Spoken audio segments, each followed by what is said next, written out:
So Prince William possesses the absolute constitutional authority to strip Camilla of her title within the very first hour of his reign as king, and the exact legally binding paperwork required to execute this unprecedented maneuver has been sitting plainly in the public historical site for almost 90 years, waiting for the right hand to pick up the pen. This is absolutely not a fringe conspiracy theory engineered by the internet, nor is it an illicit leak whispered from a disgruntled palace insider looking to stir up tabloid drama. This mechanism is literally codified in the archives of the London Gazette, fully accessible, digitized, and available to absolutely anyone armed with an internet connection, a strong cup of coffee, and the patience to read century-old civil service edicts. The entire sweeping constitutional mechanism for permanently taking away a royal style undeniably exists. It has been aggressively utilized before, and the absolute last time the palace machinery fired it up, the devastating target was his own mother, Princess Diana. Therefore, the genuine question at the heart of this royal transition isn't really whether William legally can do it, because the precedent is ironclad. The actual question is whether absolutely anyone in the public or the press is actually paying close enough attention to exactly how terrifyingly fast the constitutional clock moves the exact second the heavy crown changes heads. And I have to be completely honest here, the undeniable fact that significantly more people aren't loudly discussing the massive implications of the 11-day window is genuinely kind of wild to me, primarily because that exact window already ran its course once in September 2022, and almost nobody actively noticed the sheer volume of power moving inside it. Before we dive deep into the specific historical documents, and trust me, we are meticulously going through 15 of them to prove this case, I just want to establish that if you genuinely enjoy these exhaustive deep dives into royal history that actually show you the hard, undeniable receipts, rather than relying on sanitized palace press releases, you need to understand exactly what is at stake here. We are pulling the original sealed paperwork to demonstrate that when King Charles inevitably passes away, Camilla doesn't just tragically lose a husband, she stands to lose the 3 incredibly powerful letters standing between her and a title she couldn't even bring herself to publicly use for 18 long years, due to the suffocating weight of public opinion. We absolutely have to start this timeline with the concept of the fence, the original invisible paper fence erected to definitively decide exactly who gets the immense privilege to be called Her Royal Highness, and who gets left standing in the cold. It all begins with document number 1, dated November 30th, 1917, where King George V, acting as one supreme man wielding one powerful pen, unilaterally draws a rigid line around exactly who is legally considered royal. This foundational instrument defines the boundaries incredibly clearly: the children of the sovereign, the children of the sovereign's sons, and one specific grandson that is the entire exclusive list, completely locked down by royal decree. It is absolutely crucial to note that this boundary is not carved in stone, nor is it a law debated and passed by the elected parliament. It is just paper, and paper is exactly the blunt weapon that Princess Diana was ruthlessly removed with decades later. There was no democratic vote, absolutely no court hearing, and no parliamentary committee convened to decide her fate. Everyone holding an HRH title tonight, including Diana, who held one proudly once, holds it entirely and exclusively because a reigning monarch simply said so.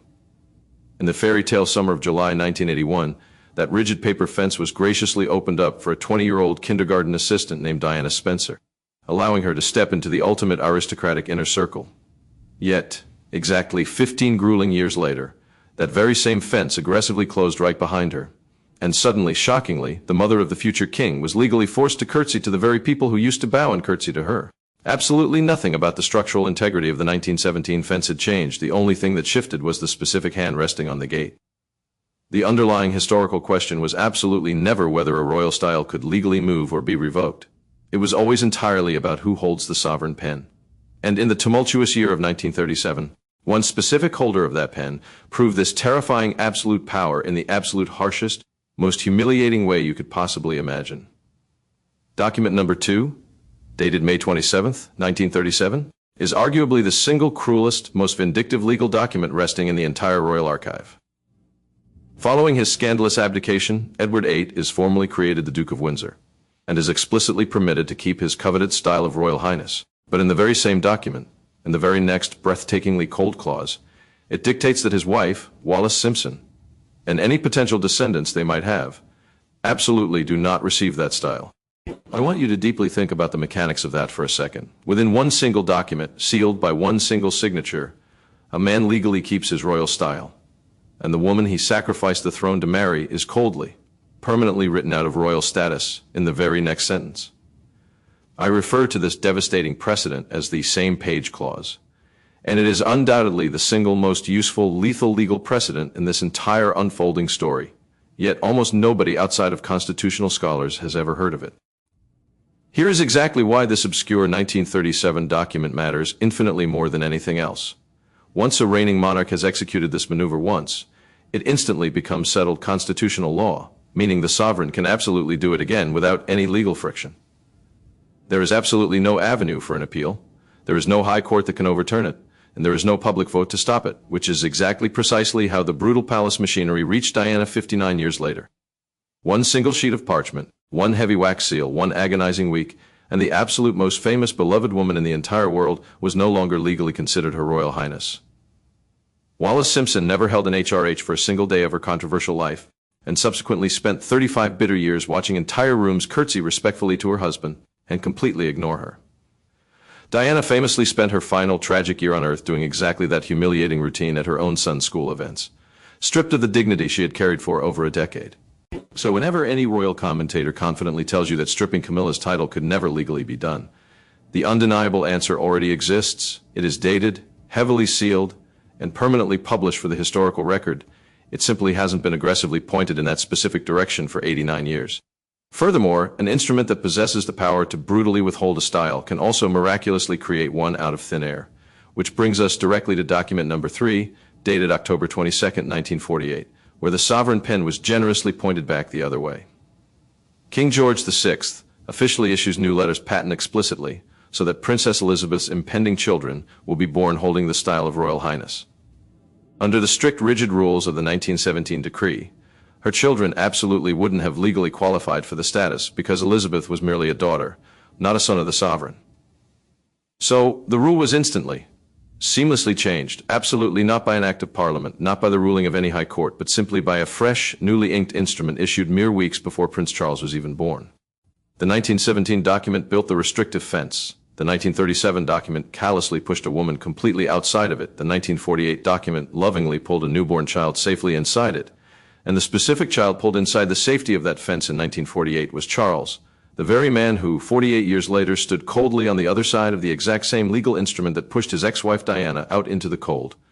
It was the exact same royal office, utilizing the exact same ancient seal, producing 3 completely wildly different human outcomes based entirely on the emotional whims of the reigning monarch.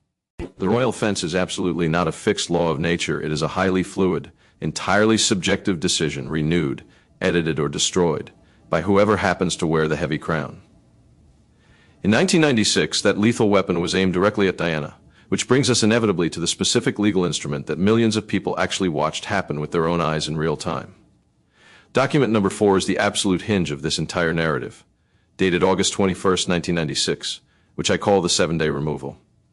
Fresh letters patent were issued to formally declare that a divorced wife of a British prince instantly and permanently loses the style of Royal Highness. Exactly 1 week later, the highly publicized divorce became absolute, and she instantly stopped being Her Royal Highness. I want you to say those 2 distinct sentences slowly and absorb the nuance. She kept the title, but she lost the style. Do you hear the massive constitutional difference? The entire elapsed time between the stroke of the royal signature and the devastating life-altering effect was a mere 7 days. From that day forward, she was legally reduced to Diana, Princess of Wales, completely without the 3 powerful letters preceding her name, and critically without the definitive word "the" in front of her title.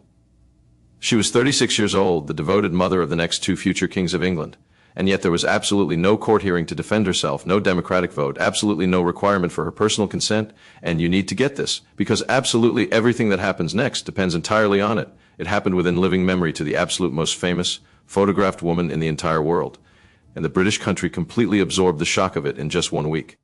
So, that is 4 foundational documents down. And now you definitively know that the ruthless legal machine is entirely real.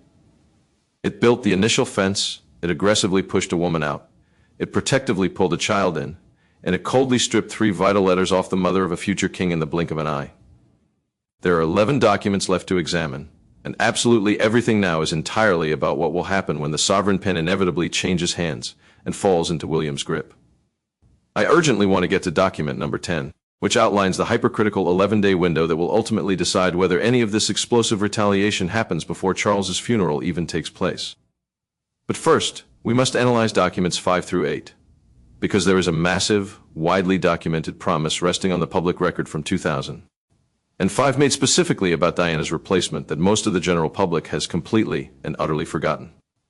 And here's the terrifying thing I didn't explicitly tell you about that impending one-day window. It already ran its course once in September 2022 following the Queen's death.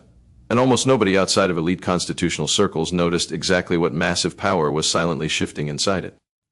You must also keep document number 15 in mind too, because the absolute main thing everybody constantly gets wrong about potentially giving Diana her letters back isn't a legal hurdle, it's a matter of cold arithmetic, and it's incredibly uncomfortable to acknowledge.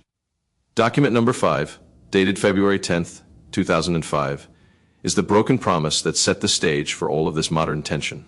Here is the explicit, written promise that almost nobody accurately remembers today. On their engagement day, Clarence House released an official statement that plainly and clearly stated, Camilla will be HRH, the Duchess of Cornwall, and crucially, it promised that when Charles eventually succeeds to the throne, she will be known as Princess Consort, absolutely not Queen. Princess Consort, those were the exact carefully focus-grouped words utilized by the palace PR machine. That was the highly specific, compromised arrangement officially offered to a highly skeptical British public in exchange for them accepting the highly controversial marriage. It was blasted in the official announcement, widely reported everywhere by every major news outlet, and then, over the years, quietly, insidiously set aside and erased from the narrative. The public eventually came around and accepted a highly specific, documented promise, and that promise was absolutely not kept. It was a massive, binding promise made about Diana's replacement and Diana's historic title exactly 8 years after Diana was buried, and they broke it. Then, a mere 2 months later, the rigid British law handed Camilla something so incredibly radioactive, she actively chose not to use it. Document number 6, dated April 9th, 2005, outlines the title she never dared to touch. The very second Camilla legally marries the Prince of Wales, she legally, instantly, and automatically becomes the Princess of Wales. There was absolutely no new instrument required, not a single piece of paper. It was an automatic function of common law. Yet, she absolutely never used it publicly or officially. She was styled exclusively as the Duchess of Cornwall instead, and the explicit, undeniable reason given behind closed doors was Diana. The country was simply not emotionally ready to hear that iconic, sacred title placed on another woman, especially her, and the palace PR experts acutely knew it would be a public relations disaster. You need to sit with the sheer weight of that admission for a moment, a massive historical title that she rightfully held in binding law from the very second of her wedding day, she voluntarily shelved and hid away for 18 long years entirely because of the overwhelming public feeling and grief about Diana. Diana was 8 years dead at that point, and her memory was still infinitely stronger than British common law. She was completely entitled in law but entirely blocked by memory. Can you possibly imagine being formally handed one of the most famous titles in human history and absolutely not daring to ever use it out of sheer fear of the public backlash? Hold firmly onto that specific word, sentiment, because it comes roaring back into play at document number 15. And logically, if intense public sentiment possesses the incredible power to completely suspend a massive historical title that the law grants automatically, the reverse scenario answers itself. What exactly happens when public sentiment inevitably turns against her, and the legal instruments of destruction are readily available to the new king? In 2022, somebody incredibly powerful finally found out the answer to that question. Document number 7, dated February 5th, 2022, is the sincere wish that rewrote history. For 17 long years, that original 2005 promise of Princess Consort held firm, and then one single paragraph completely ended it. Exactly 70 years to the very day since her own historic accession, Queen Elizabeth II issues a highly publicized message to the nation, stating that it is her sincere wish that when her son eventually succeeds her, Camilla be officially known as Queen Consort. Buckingham Palace quickly published it, and that was the absolute end of the debate. It was absolutely not an act of parliament. It was not a democratic change in the law. It was merely a written wish from a 95-year-old woman issued just 7 months before her death. The institution seamlessly pivoted from an ironclad promise made to the entire nation to a single, easily manipulated sentence in a letter. In 1996, one legal instrument moved what Diana had been firmly guaranteed by her marriage vows. In 2022, another letter moved what the public had been promised. You must stop and acutely notice the chilling pattern here. Absolutely nothing regarding these titles is fixed or permanent. Every single arrangement surrounding this specific woman's title has been casually rewritten, edited, and massaged by whoever currently held the supreme position to do it. In September 2022, that ultimate position of power changed hands, and it will inevitably change hands again on a biological timetable that absolutely nobody controls. Document number 8, dated May 6, 2023, is the vanishing word that proves how slippery this slope is. I want you to watch a word completely disappear before your eyes. Camilla is lavishly crowned beside Charles at Westminster Abbey, and almost immediately afterward, absolutely all official palace material subtly starts referring to her simply as Queen Camilla. The limiting qualifier consort just quietly vanished into thin air. This change was absolutely not initiated by a formal royal proclamation, and it was certainly not executed by a sealed legal instrument. It simply happened by usage casually settling into the official public record. And the terrifying reality of royal protocol is that usage that simply settles in can just as easily settle out. Whatever arrives without the protection of legal paper can leave without paper. And you must deeply notice what Diana absolutely never had protecting her: a single, solitary line of legal paper protecting her status. Her iconic title came with a wedding vow and brutally left with a single signature. The style of HRH is entirely different. That specific status rests solely on a legal instrument, the exact same class of instrument that devastatingly reached Diana in 1996, which is exactly why another newly minted instrument can easily reach Camilla. This brings us directly to the burning question absolutely everyone clicked on this analysis for: exactly how fast can a new, grieving, potentially vengeful king legally move? Document number 9, dated September 8, 2022, focuses on the critical first hour. And honestly, this is the one constitutional reality I had to completely slow down and analyze. Royal accession is entirely legally instantaneous. The exact, literal microsecond Queen Elizabeth died, Charles was instantly the king, and Diana's eldest son became the immediate heir apparent in that exact same, fleeting second. There's absolutely no constitutional gap, no required swearing-in ceremony to make it real. So the concept of the first hour is incredibly real and legally potent. A sovereign's absolute unchecked authority over royal styles and titles exists from minute one of their reign, but the physical bureaucratic machinery required to execute that power is significantly slower. The formal accession council met 2 full days later. The event was heavily televised, millions watched in awe, and absolutely nobody clocked what that timeline actually meant for executive power. So if you're dramatically picturing William furiously signing a document at dawn on the day of his father's death, you need to adjust your expectations slightly to match the bureaucracy. The sovereign power is completely immediate, but producing the physical sealed document actually takes a working day or two to process through the archaic system. The first hour is exactly when he can definitively make the decision in his mind. The first week is exactly when the physical paper formally exists. The lethal 1996 instrument that stripped Diana of her 3 letters was fully drawn, heavily sealed, and officially gazetted completely inside of a single week, which leaves us with one massive looming question: exactly how much time is there before the state funeral takes place? Document number 10 outlines the terrifying 11-day window that changes everything. Queen Elizabeth died on September 8, 2022, and her massive state funeral was held on the 19th. If you count them, that is exactly 11 days of intense national mourning, lying in state, and endless processions arriving. And inside absolutely all of that highly televised emotional chaos, the brand new king was already aggressively signing documents, already receiving prime ministers, and already fully reigning with absolute power. Charles held official audiences and actively ran the sprawling business of the crown while his own mother lay cold in Westminster Hall. Deeply think about the implications of that exact image for the future. Diana's son will inherit the exact same 11-day window of unchecked, transitional power, and he already intimately, painfully knows exactly what it can be used for. So the phrase, "before the funeral," isn't just a dramatic figure of speech. It is a highly viable, historical timeline.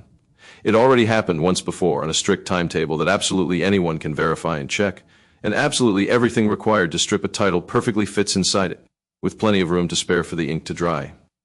The absolute only lingering question is whether a new, grieving king would actually want the entire country's very first sight of his highly anticipated reign to be an act of such cold, calculated vengeance. And here's the truly terrifying thing about the mechanics of the British Constitution. There's actually a highly plausible version of events where William doesn't even have to physically sign the document himself to make it happen.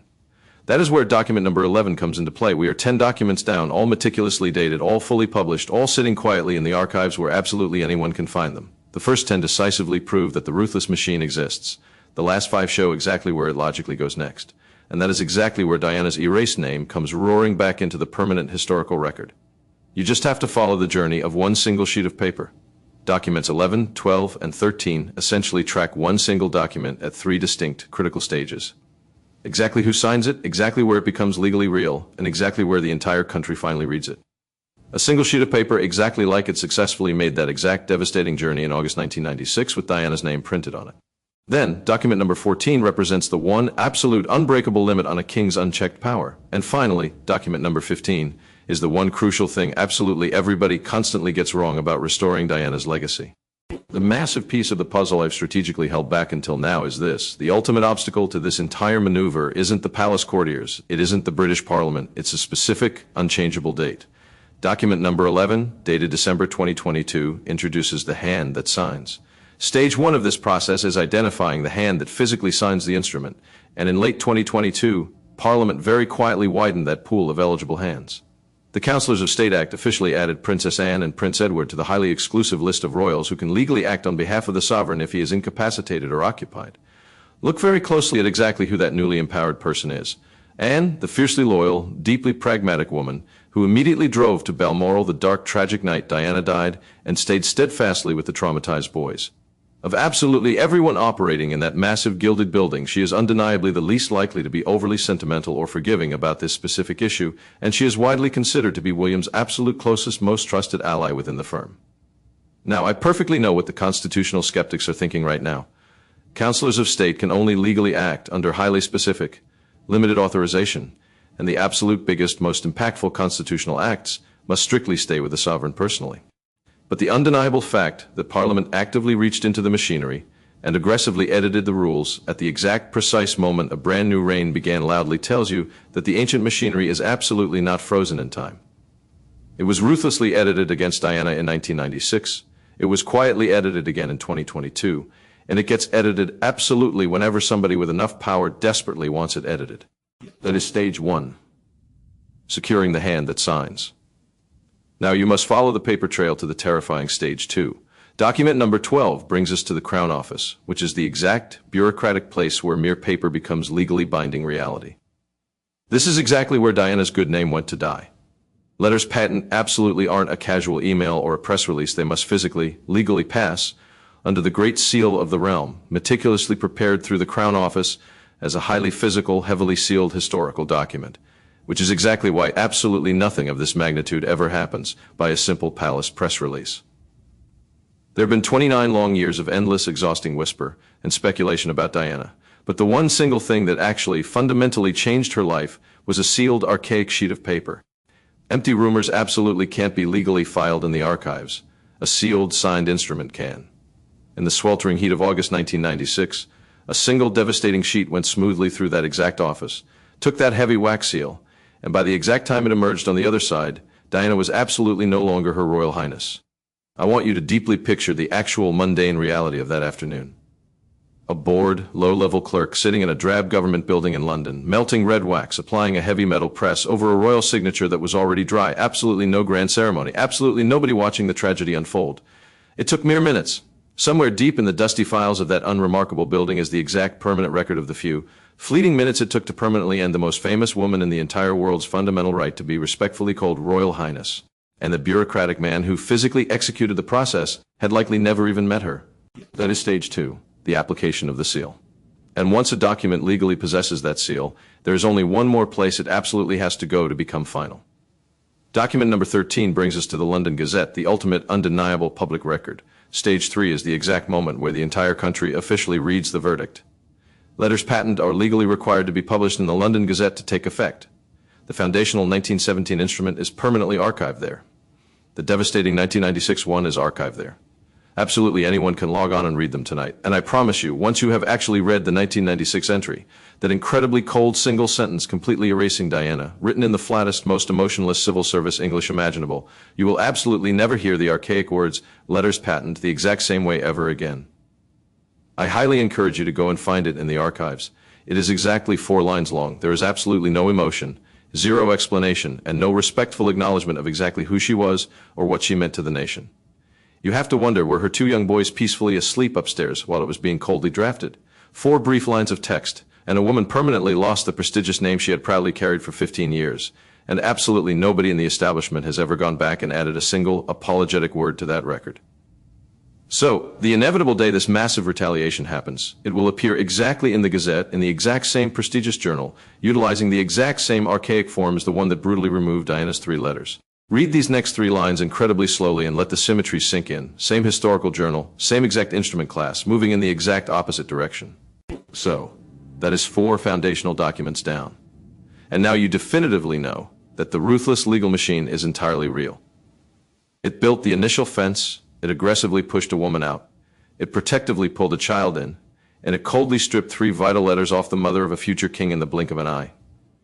There are 11 documents left to examine, and absolutely everything now is entirely about what will happen when the sovereign pen inevitably changes hands and falls into William's grip. I urgently want to get to document number 10, which outlines the hypercritical 11-day window that will ultimately decide whether any of this explosive retaliation happens before Charles's funeral even takes place. But first, we must analyze documents 5 through 8, because there is a massive, widely documented promise resting on the public record from 2000. And 5 made specifically about Diana's replacement that most of the general public has completely and utterly forgotten. And here's the terrifying thing I didn't explicitly tell you about that impending one-day window. It already ran its course once in September 2022 following the Queen's death, and almost nobody outside of elite constitutional circles noticed exactly what massive power was silently shifting inside it. You must also keep document number 15 in mind too, because the absolute main thing everybody constantly gets wrong about potentially giving Diana her letters back isn't a legal hurdle, it's a matter of cold arithmetic, and it's incredibly uncomfortable to acknowledge. Document number 5, dated February 10th, 2005, is the broken promise that set the stage for all of this modern tension. This change was absolutely not initiated by a formal royal proclamation, and it was certainly not executed by a sealed legal instrument. It simply happened by usage casually settling into the official public record. And the terrifying reality of royal protocol is that usage that simply settles in can just as easily settle out. Whatever arrives without the protection of legal paper can leave without paper. And you must deeply notice what Diana absolutely never had protecting her: a single, solitary line of legal paper protecting her status. Her iconic title came with a wedding vow and brutally left with a single signature. The style of HRH is entirely different. That specific status rests solely on a legal instrument, the exact same class of instrument that devastatingly reached Diana in 1996, which is exactly why another newly minted instrument can easily reach Camilla. This brings us directly to the burning question absolutely everyone clicked on this analysis for: exactly how fast can a new, grieving, potentially vengeful king legally move? Document number 9, dated September 8, 2022, focuses on the critical first hour. And honestly, this is the one constitutional reality I had to completely slow down and analyze. Royal accession is entirely legally instantaneous. The exact, literal microsecond Queen Elizabeth died, Charles was instantly the king, and Diana's eldest son became the immediate heir apparent in that exact same, fleeting second. There's absolutely no constitutional gap, no required swearing-in ceremony to make it real. So the concept of the first hour is incredibly real and legally potent. A sovereign's absolute unchecked authority over royal styles and titles exists from minute 1 of their reign, but the physical bureaucratic machinery required to execute that power is significantly slower. This change was absolutely not initiated by a formal royal proclamation, and it was certainly not executed by a sealed legal instrument. It simply happened by usage casually settling into the official public record. And the terrifying reality of royal protocol is that usage that simply settles in can just as easily settle out. Whatever arrives without the protection of legal paper can leave without paper. And you must deeply notice what Diana absolutely never had protecting her: a single, solitary line of legal paper protecting her status. Her iconic title came with a wedding vow and brutally left with a single signature. The style of HRH is entirely different. That specific status rests solely on a legal instrument, the exact same class of instrument that devastatingly reached Diana in 1996, which is exactly why another newly minted instrument can easily reach Camilla. This brings us directly to the burning question absolutely everyone clicked on this analysis for: exactly how fast can a new, grieving, potentially vengeful king legally move? Document number 9, dated September 8, 2022, focuses on the critical first hour. And honestly, this is the one constitutional reality I had to completely slow down and analyze. Royal accession is entirely legally instantaneous. The exact, literal microsecond Queen Elizabeth died, Charles was instantly the king, and Diana's eldest son became the immediate heir apparent in that exact same, fleeting second. There's absolutely no constitutional gap, no required swearing-in ceremony to make it real. So the concept of the first hour is incredibly real and legally potent. A sovereign's absolute unchecked authority over royal styles and titles exists from minute 1 of their reign, but the physical bureaucratic machinery required to execute that power is significantly slower. This change was absolutely not initiated by a formal royal proclamation, and it was certainly not executed by a sealed legal instrument. It simply happened by usage casually settling into the official public record. And the terrifying reality of royal protocol is that usage that simply settles in can just as easily settle out. Whatever arrives without the protection of legal paper can leave without paper. And you must deeply notice what Diana absolutely never had protecting her: a single, solitary line of legal paper protecting her status. Her iconic title came with a wedding vow and brutally left with a single signature. The style of HRH is entirely different.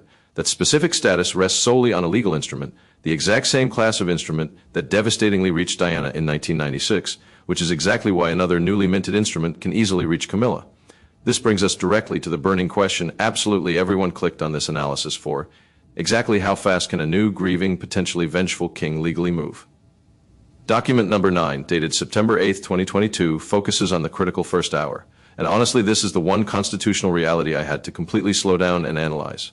Royal accession is entirely legally instantaneous. The exact, literal microsecond Queen Elizabeth died, Charles was instantly the king, and Diana's eldest son became the immediate heir apparent in that exact same, fleeting second. There's absolutely no constitutional gap, no required swearing-in ceremony to make it real. So the concept of the first hour is incredibly real and legally potent. A sovereign's absolute unchecked authority over royal styles and titles exists from minute one of their reign, but the physical bureaucratic machinery required to execute that power is significantly slower.